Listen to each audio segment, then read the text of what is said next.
ಎಲ್ಲರಿಗೂ ನಮಸ್ಕಾರ. ನಿಮ್ಮ ಮನೇಲಿ ಈ ರೀತಿ ಕೊಳ್ತೋಗಿರೋಂಥ ನಿಂಬೆಹಣ್ಣಿದೆಯಾ? ಎಸಿತಾ ಇದ್ದೀರಾ? ನಿಲ್ಲಿ ಎಸಿಬೇಡಿ. ನಾನು ತೋರಿಸೋ ರೀತಿ ಅದರಿಂದ ಒಂದು ಲಿಕ್ವಿಡ್ ಮಾಡ್ಕೊಳ್ಳಿ. ಆ ಲಿಕ್ವಿಡಿಂದ ಕಿಚನ್ ಕ್ಲೀನಿಂಗ್ ಮಾಡ್ಕೋಬೋದು. 10ಕ್ಕಿಂತ ಹೆಚ್ಚು ಯೂಸಸ್ ಇದೆ, ಬನ್ನಿ ತೋರಿಸ್ತೀನಿ. ಫಸ್ಟು ಆ ಕೊಳ್ತೋಗಿರೋಂಥ ನಿಂಬೆಹಣ್ಣ ಈ ರೀತಿ ಸಣ್ಣಕ್ಕೆ 4 ಪೀಸಸ್ ಮಾಡ್ಕೊಳ್ಳಿ. ಇನ್ನೂ ಸಣ್ಣಕ್ಕೆ ಮಾಡ್ಕೋಬೋದು. ನಾನು 4 ಪೀಸ್ ಮಾಡ್ಕೊಂಡಿದ್ದೀನಿ. ಅದಕ್ಕೆ ಸ್ವಲ್ಪ ನೀರು ಹಾಕಿ, ಒಂದು ಅರ್ಧ ಗ್ಲಾಸಷ್ಟು ನೀರು ಹಾಕ್ಬಿಟ್ಟು ಕುದಿಯೋದಕ್ಕೆ ಇಡಿ. ಒಂದು 5ರಿಂದ 10 ನಿಮಿಷ ಕುದಿಸ್ಬೇಕು. ನೋಡಿ ಈ ರೀತಿ ಆಗುತ್ತೆ ಒಂದು 10 ನಿಮಿಷಕ್ಕೆ. ನಂತರ ಸ್ಟವ್ ಆಫ್ ಮಾಡಿಬಿಟ್ಟು ಅದನ್ನು ತಣ್ಣಗಾಗಲು ಬಿಡಿ. ಕಂಪ್ಲೀಟಾಗಿ ತಣ್ಣಗಾಗಬೇಕು. ನಂತರ ಮಿಕ್ಸಿ ಜಾರ್ ತೊಗೊಳ್ಳಿ. ಆ ನಿಂಬೆ ಹಣ್ಣನ್ನು ಎಲ್ಲನೂ ಆ ಮಿಕ್ಸಿ ಜಾರ್ಗೆ ಹಾಕ್ಕೊಳ್ಳಿ. ಸ್ವಲ್ಪ ಆ ನಿಂಬೆ ರಸ ಕೂಡ ಹಾಕ್ಕೊಂಡು ಮೆತ್ತಗೆ ಗ್ರೈಂಡ್ ಮಾಡ್ಕೋಬೇಕು. ನೋಡಿ ಸ್ವಲ್ಪನೇ ಹಾಕ್ಕೊಳ್ಳಿ, ಫಸ್ಟೇ ಜಾಸ್ತಿ ನೀರು ಹಾಕ್ಕೋಬೇಡಿ. ಮೆತ್ತಗೆ ಗ್ರೈಂಡ್ ಮಾಡ್ಕೊಳ್ಳಿ. ನೋಡಿ ಈ ರೀತಿ ಆಗುತ್ತೆ. ನಂತರ ಇದನ್ನು ಫಿಲ್ಟರ್ ಮಾಡ್ಕೋಬೇಕು. ಹಾಗೆ ಫಿಲ್ಟರ್ ಮಾಡ್ಕೊಳ್ಳೋಕೆ ಹೋದರೆ ಅದು ಅಷ್ಟಾಗಿ ಇಳಿಯಲ್ಲ. ಸ್ವಲ್ಪ ನೀರು ಹಾಕಬೇಕಾಗತ್ತೆ. ಮಿಕ್ಸಿ ಜಾರ್ನ ತೊಳೆದಿರೋಂಥ ನೀರು ಹಾಕ್ಕೊಳ್ಳಿ. ಒಂದು ಅರ್ಧ ಗ್ಲಾಸಷ್ಟೇ ನೀರು ಹಾಕ್ಕೊಂಡಿದ್ದೀನಿ.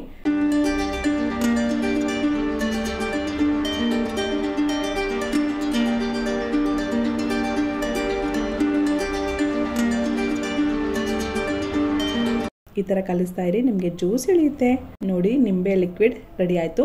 ಇದಕ್ಕೆ ಒಂದು 2 ಸ್ಪೂನಷ್ಟು ಉಪ್ಪನ್ನ ಹಾಕ್ಕೋಬೇಕು.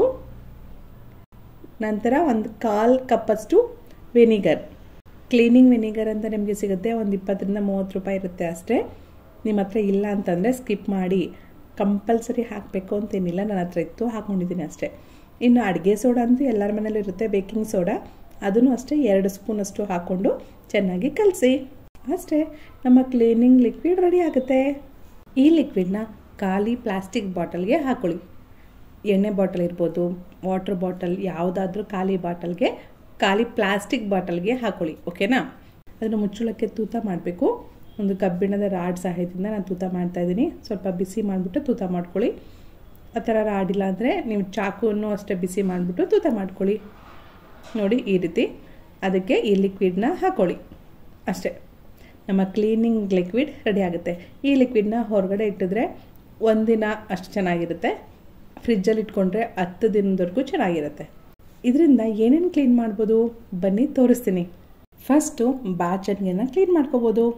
ತುಂಬ ಕೊಳೆ ಆಗಿರೋಂಥ ಬಾಚಣಿಗೆ ಸ್ಮೆಲ್ ಬರ್ತಾಯಿದ್ರೆ ಅದಕ್ಕೆ ಈ ಲಿಕ್ವಿಡ್ನ ಹಾಕ್ಬಿಟ್ಟು ಒಂದು ಹಳೆ ಬ್ರಷಿಂದ ಚೆನ್ನಾಗಿ ಉಜ್ಜಿ ತೊಳಿರಿ. ಬಾಚಣಿಗೆ ತುಂಬ ಚೆನ್ನಾಗಿ ಕ್ಲೀನ್ ಆಗುತ್ತೆ. ನೆಕ್ಸ್ಟ್ ಮರದ ಸೌಟು, ಮರದ ಸ್ಪೂನ್ಸ್ ಎಲ್ಲ ಇದ್ದರೆ ಅದನ್ನು ಅಷ್ಟೇ ಈ ಲಿಕ್ವಿಡಿಂದ ಚೆನ್ನಾಗಿ ತೊಳಿರಿ. ಅವು ಕೂಡ ಏನಾರ ಸ್ಮೆಲ್ ಇದ್ದರೆ, ಆಯಿಲ್ ಸ್ಮೆಲ್ಲು, ಬೇರೆ ಏನಾರ ಸ್ಮೆಲ್ ಇದ್ದರೆ ಎಲ್ಲ ಚೆನ್ನಾಗಿ ಹೋಗುತ್ತೆ. ಚೆನ್ನಾಗಿ ತೊಳೆದ್ಬಿಟ್ಟು ಬಿಸಿಲಲ್ಲಿ ಒಣಗಿಸಿ. ನೆಕ್ಸ್ಟ್ ಚಾಕು, ಪೀಲರ್, ಕತ್ರಿ ಎಲ್ಲನೂ ಈ ಲಿಕ್ವಿಡಲ್ಲಿ ಸ್ವಲ್ಪ ನೆನೆಸ್ಬಿಟ್ಟು ಚೆನ್ನಾಗಿ ಉಜ್ಬಿಟ್ಟು ತೊಳಿರಿ. ಏನಾರು ತುಕ್ಕಿಡ್ದಿದ್ರೆ ಇಲ್ಲಾಂದರೆ ಏನಾರ ಕಲೆ ಇದ್ದರೆ ಎಲ್ಲ ಚೆನ್ನಾಗಿ ಹೋಗುತ್ತೆ. ನೆಕ್ಸ್ಟ್ ಸ್ಟವ್ನ ಕ್ಲೀನ್ ಮಾಡ್ಕೋಬೋದು. ಸ್ಕ್ರಬ್ಬರ್ಗೆ ಸ್ವಲ್ಪ ಈ ಲಿಕ್ವಿಡ್ನ ಹಾಕ್ಬಿಟ್ಟು ಸ್ಟವ್ ಮೇಲೆಲ್ಲ ನೀಟಾಗಿ ಉಜ್ಜಿ. ನಂತರ ಒದ್ದೆ ಬಟ್ಟೆಯಿಂದ ನೀಟಾಗಿ ಒರೆಸ್ಕೊಳ್ಳಿ. ಅಷ್ಟೇ, ತುಂಬ ಚೆನ್ನಾಗಿ ಕ್ಲೀನ್ ಆಗುತ್ತೆ.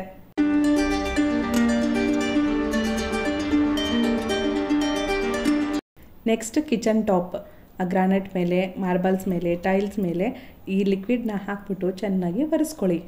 ರಾತ್ರಿ ಎಲ್ಲ ಕ್ಲೀನ್ ಮಾಡಿದ್ಮೇಲೆ ಇದನ್ನು ಹಾಕ್ಬಿಟ್ಟು ಒಂದು ಸಲ ಒರೆಸ್ಬಿಡಿ. ಯಾವ ನೊಣ, ಸೊಳ್ಳೆ, ಇರುವೆ ಯಾವುದೂ ಬರಲ್ಲ. ತುಂಬ ಫ್ರೆಶ್ ಆಗಿರುತ್ತೆ. ಯಾವುದೇ ಥರ ಕೆಟ್ಟ ಸ್ಮೆಲ್ ಕೂಡ ಇರಲ್ಲ. ಸಿಂಕ್ ಹತ್ರ ಕೂಡ ಬಳಸ್ಬೋದು. ನೆಕ್ಸ್ಟ್ ವಾಶ್ ಬೇಸಿನ್ ಕೂಡ ನೀಟಾಗಿ ಕ್ಲೀನ್ ಮಾಡ್ಕೋಬೋದು. ಟ್ಯಾಪ್ ಕೂಡ, ಅಂದರೆ ನಲ್ಲಿ, ಪ್ರತಿಯೊಂದಕ್ಕೂ ಯೂಸ್ ಆಗುತ್ತೆ. ಟೈಲ್ಸ್ಗೆ, ಮಾರ್ಬಲ್ಸ್ಗೆ, ವಾಶ್ ಬೇಸಿನ್ಗೆ, ನಲ್ಲಿಗಳಿಗೆ ಎಲ್ಲದಕ್ಕೂ ಯೂಸ್ ಮಾಡ್ಬೋದು. ಕನ್ನಡಿಗೂ ಯೂಸ್ ಮಾಡ್ಬೋದು. ಕನ್ನಡಿಗೆ ಈ ಲಿಕ್ವಿಡ್ನ ಹಾಕ್ಬಿಟ್ಟು ಚೆನ್ನಾಗಿ ಉಜ್ಜಿಬಿಟ್ಟು ನಂತರ ನೀರಿಂದ ತೊಳಿರಿ. ತುಂಬ ಚೆನ್ನಾಗಿ ಕೊಳೆ ಎಲ್ಲ ಹೋಗಿ ಫಳ ಅನ್ನುತ್ತೆ ಕನ್ನಡಿ. ನೆಕ್ಸ್ಟ್ ಬಾತ್ರೂಮಲ್ಲಿ, ಬಾತ್ರೂಮ್ ಟ್ಯಾಪು, ಬಾತ್ರೂಮ್ ಬಾಗಿಲು, ಜಗ್ಗು, ಸ್ಟೂಲ್ ಇರುತ್ತಲ್ವ, ಬಾತ್ರೂಮಲ್ಲಿ ಬಳಸುವಂಥ ಸ್ಟೂಲ್ ಇರ್ಬೋದು, ಬಕೀಟು ಎಲ್ಲನೂ ಕ್ಲೀನ್ ಮಾಡ್ಬೋದು. ನೋಡಿ ಬಕೀಟೆಲ್ಲ ಎಷ್ಟು ಗಲೀಜಾಗಿದೆ. ಸ್ವಲ್ಪ ಒಳಗಡೆನೂ ಜಗ್ಗು ಕೂಡ ಗಲೀಜಾಗಿದೆ, ಟೇಬಲ್ಲು ಎಲ್ಲ ಗಲೀಜಾಗಿದೆ. ಸ್ಪ್ರೇ ಮಾಡಿಬಿಡಿ. ಜಸ್ಟ್ ಈ ಥರ ಸ್ಪ್ರೇ ಮಾಡಿಬಿಟ್ಟು ಒಂದು ಸ್ಟೀಲ್ ಸ್ಕ್ರಬ್ಬರ್ ಇರುತ್ತಲ್ವ ಅದ್ರ ಸಹಾಯದಿಂದ ಚೆನ್ನಾಗಿ ಉಜ್ಜಿ ತೊಳಿರಿ. ಅಷ್ಟೇ, ತುಂಬ ಅಂದರೆ ತುಂಬ ನೀಟಾಗಿ ಕೊಳೆ ಎಲ್ಲ ಹೋಗುತ್ತೆ. ನೆನೆಸಿಡಬೇಕು ಆ ಥರ ಏನೂ ಇಲ್ಲ. ಜಸ್ಟ್ ಸ್ಪ್ರೇ ಮಾಡಿಬಿಟ್ಟು ಹಾಗೆ ಉಜ್ಜಿದ್ರೆ ನೀವು ಪಾತ್ರೆ ಹೇಗೆ ತೊಳಿತೀರಾ ಅದೇ ರೀತಿ ನೀಟಾಗಿ ಉಜ್ಜಿಬಿಟ್ಟು ತೊಳೆದ್ರೆ ಸಾಕು, ಕೊಳೆ ಎಲ್ಲ ಹೋಗುತ್ತೆ. ನೋಡಿ ಜಗ್ಗು ಎಷ್ಟು ಚೆನ್ನಾಗಿ ಕ್ಲೀನ್ ಆಗಿದೆ, ಬಕೆಟು ಎಲ್ಲ ಹೊಸ ಥರ ಆಗಿಬಿಟ್ಟಿದೆ, ಸ್ಟೂಲು ಕೂಡ ನೀಟಾಗಿದೆ. ಈ ಲಿಕ್ವಿಡ್ನ ಬಾತ್ರೂಮ್ ನಲ್ಲಿಗಳಿಗೂ ಸ್ಪ್ರೇ ಮಾಡ್ಬೋದು, ಚೆನ್ನಾಗಿ ಕ್ಲೀನ್ ಆಗುತ್ತೆ. ಸ್ಪ್ರೇ ಮಾಡಿಬಿಟ್ಟು ಹಿಂದ್ಗಡೆ ಟೈಲ್ಸ್ ಇರುತ್ತಲ್ಲ, ಟೈಲ್ಸ್ ಎಲ್ಲ ಗಲೀಜಾಗಿರುತ್ತಲ್ವ, ಅದಕ್ಕೆಲ್ಲದಕ್ಕೂ ಸ್ಪ್ರೇ ಮಾಡಿಬಿಟ್ಟು ಸ್ಕ್ರಬ್ಬರಿಂದ ನೀಟಾಗಿ ಉಜ್ಜಿ ತೊಳಿರಿ. ಎಷ್ಟು ಕ್ಲೀನಾಗಿದೆ ನೋಡಿ, ಹೊಸ ಥರ ಆಗಿಬಿಟ್ಟಿದೆ.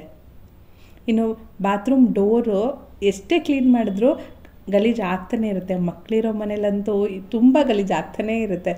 ಅದಕ್ಕೆ ಈ ಥರ ಸ್ಪ್ರೇ ಮಾಡಿಬಿಟ್ಟು ಒಂದು ಸ್ಕ್ರಬ್ಬರಿಂದ ಚೆನ್ನಾಗಿ ಉಜ್ಜಿ. ತುಂಬ ಶ್ರಮ ಪಡೋದು ಏನೂ ಇರಲ್ಲ, ಜಸ್ಟ್ ಮಾಮೂಲಿಯಾಗಿ ಸ್ಕ್ರಬ್ ಮಾಡಿಬಿಟ್ಟು ನೀರು ಹಾಕಿದ್ರೆ ನೀಟಾಗಿ ಕ್ಲೀನ್ ಆಗುತ್ತೆ. ಕಾಣಿಸ್ತಾ ಇದೆಯಾ ಎಷ್ಟು ಚೆನ್ನಾಗಿ ಕ್ಲೀನಾಗಿದೆ ನೋಡಿ. ನೋಡಿ ಇನ್ನು ನೀರು ಹೋಗ್ತಿರುತ್ತಲ್ವ ಆ ಜಾಗದಲ್ಲೆಲ್ಲ ಥರ ಸ್ಮೆಲ್ ಬರ್ತಿರುತ್ತೆ. ರಾತ್ರಿ ಹೊತ್ತು ಈ ಥರ ಸಣ್ಣ ಸಣ್ಣ ಇರುವೆಗಳು ಬರೋದು ಹಂಗೆಲ್ಲ ಆಗ್ತಾಯಿದ್ರೆ ಇದನ್ನು ಅಲ್ಲಿ ಸ್ಪ್ರೇ ಮಾಡಿಬಿಡಿ. ರಾತ್ರಿ ಹೊತ್ತು ಕೆಟ್ಟ ಸ್ಮೆಲ್ ಬರಲ್ಲ ಆ ಪ್ಲೇಸಿಂದ. ನೆಕ್ಸ್ಟ್ ದೇವ್ರ ಸಾಮಾನು ಕೂಡ ಕ್ಲೀನ್ ಮಾಡ್ಬೋದು. ತಾಮ್ರ, ಹಿತ್ತಾಳೆ, ಕಂಚು ಯಾವುದೇ ರೀತಿಯ ದೇವ್ರ ಸಾಮಾನ ತೊಳಿಬೋದು. ಬೆಳ್ಳಿ ಸಾಮಾನುಗಳಿಗೆ ಬಳಸಬೇಡಿ, ಕಂಚು, ಹಿತ್ತಾಳೆ, ತಾಮ್ರಗಳಿಗೆ ಬಳಸ್ಬೋದು. ಚೆನ್ನಾಗಿ ಸ್ಪ್ರೇ ಮಾಡಿಬಿಟ್ಟು ಉಜ್ಜಿಬಿಟ್ಟು ತೊಳಿರಿ, ನೀಟಾಗಿ ಕ್ಲೀನ್ ಆಗುತ್ತೆ. ಜೊತೆಗೆ ಚಾಪಿಂಗ್ ಬೋರ್ಡ್ ಇರುತ್ತಲ್ವ ಅದಕ್ಕೂ ಇದನ್ನು ಸ್ಪ್ರೇ ಮಾಡಿ ಉಜ್ಜಿ ತೊಳೆದ್ರೆ ಸ್ಮೆಲ್ ಬರ್ತಿರುತ್ತೆ ಒಂಥರ, ಅದೆಲ್ಲ ನೀಟಾಗಿ ಹೋಗುತ್ತೆ. ಮರದ ಚಾಪಿಂಗ್ ಬೋರ್ಡ್ ಇರುತ್ತಲ್ವ ಅದಕ್ಕೆ ಕೂಡ ಬಳಸ್ಬೋದು. ಈ ಒಂದು ಲಿಕ್ವಿಡ್ನ ತಯಾರಿಸ್ಕೊಂಡ್ರೆ ಎಷ್ಟೊಂದು ಐಟಮ್ಸ್ನ ಕ್ಲೀನ್ ಮಾಡ್ಬೋದು. ಟ್ರೈ ಮಾಡಿ, ದುಡ್ಡೇನೂ ಖರ್ಚಾಗಲ್ಲ, ಮನೇಲಿರೋಂಥ ಪದಾರ್ಥಗಳಿಂದನೇ ಮಾಡ್ಕೊಳ್ಳೋದು. ವಿಡಿಯೋ ಇಷ್ಟ ಆಯಿತಾ? ಲೈಕ್ ಮಾಡಿ, ನಿಮ್ಮ ಫ್ರೆಂಡ್ಸ್ಗೂ ಶೇರ್ ಮಾಡಿ. ನಮ್ಮ ಚಾನಲ್ನ ಫಸ್ಟ್ ಟೈಮ್ ನೋಡ್ತಾ ಇದ್ರೆ ಪ್ಲೀಸ್ ಸಬ್ಸ್ಕ್ರೈಬ್ ಮಾಡಿಕೊಂಡು ಪಕ್ಕದ ಗಂಟೆನ ಜೋರಾಗಿ ಹೊಡಿರಿ.